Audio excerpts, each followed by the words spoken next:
所以说我们在座的很多道友啊，就是一定首先呢，我们对密法要有信心的话呢，就是对莲花生大师要有信心。如果对莲师有一个很好的认识，有共同的信心的话，那后来的什么嘎罗多杰也好，我们大圆满里面的西日僧啊、布玛摩扎、迦那斯扎所有的这些成就者的话，那就是全部是莲花生大师的一种这个幻化，或者说是他这个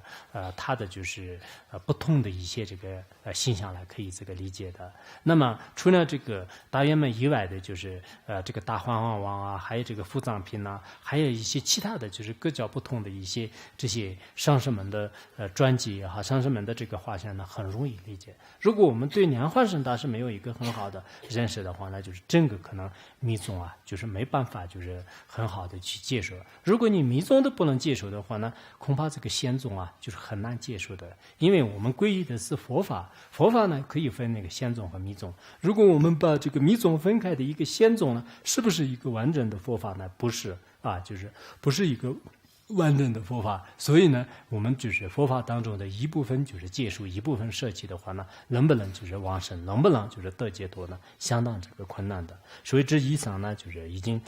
这个人情所祈祷的对境啊，所祈祷的对境。莲花生到底大师是到底是什么样的？当然，我们这次时间关系，就是我也并没有就是看很多这个专辑啊，还有。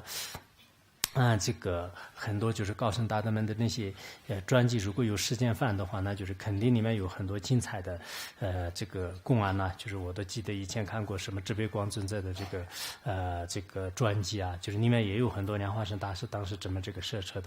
入他的，还有无垢光尊者的这个专辑啊。无光尊者大家都知道，就是无光尊者照的很多的论点呢，就是做的那个论点的后面的那个小字里面呢，经常说是无尽巴玛桑巴瓦所摄出的瑜伽师这个龙庆让君做啊，就经常这样讲的。所以说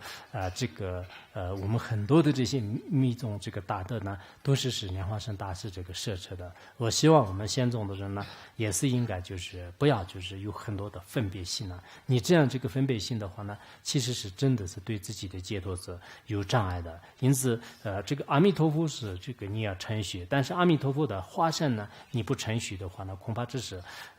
说不过去的。因此呢，我们对这个所有的这个教派呢，就是有这个诚挚的信心，让自己呢就是一心一意的祈祷，就是自己最有信心的这个观世音菩萨也好，莲花生大师或者文殊菩萨，哪一个这个圣尊都是可以的。这个就没有什么，就是不一定是哪一个人就是所规定的一定要就是念他的。你自己对哪一个圣尊有信心的话呢，都要就是念他的，都要这个修这个法。这样以后呢，我们的相续啊就是会改变的。我觉得是一个修行人呢，真的从内心当中啊，要得到就是诸佛菩萨的这个加持，就这个很重要的。一个人有了加持以后呢，他可以改变自己，也可以呢改变别人。如果一个人没有什么这个加持和功德啊，光是一个理论上的这个精通啊，或者说是一些行为上的这个作用啊，那这样的话呢，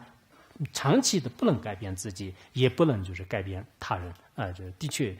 就现在很多实践的一些智者啊，他们嘴巴特别会说啊，就花言巧语，什么话都可以讲得出来。但是他的相续呢，跟这个凡夫的这种这个境界啊，就一点的是就是没有这个增长，没有呢就是进步。那这样的话呢，你这个嘴皮啊摸的再这么成功的话呢，你离开这个世间的时候啊，就身体还是会这个处理的啊。就除此之外呢，你自己的心的相续呢，还是跟这个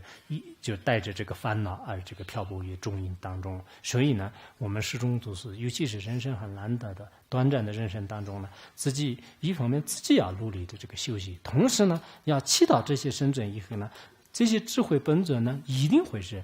就是加持我们就我们的这个相续呢，就是可以改变的。比如说我刚来这个学院的时候呢，我可能对佛教也不认识，然后呢，就很多的这种本尊啊，很多的这个上师啊，就是不了解的。但是后来就是通过了解以后，我也就是花一定的功夫实际修持啊。最后我离开这个学院的时候呢，我就像以前上师说的，有些上师说的这样，我坐下去的时候是凡夫来，站起来的时候是这个成就就是修行人，的确也可能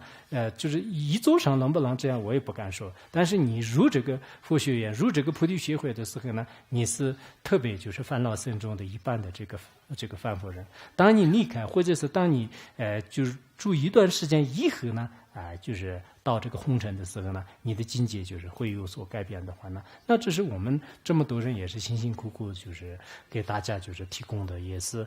这个目的之一。我希望呢，就是每个人不要欺骗别人，也不要欺骗自己。每个人如果真正要修行的话呢，都会得到就是他的不同的价值和感应。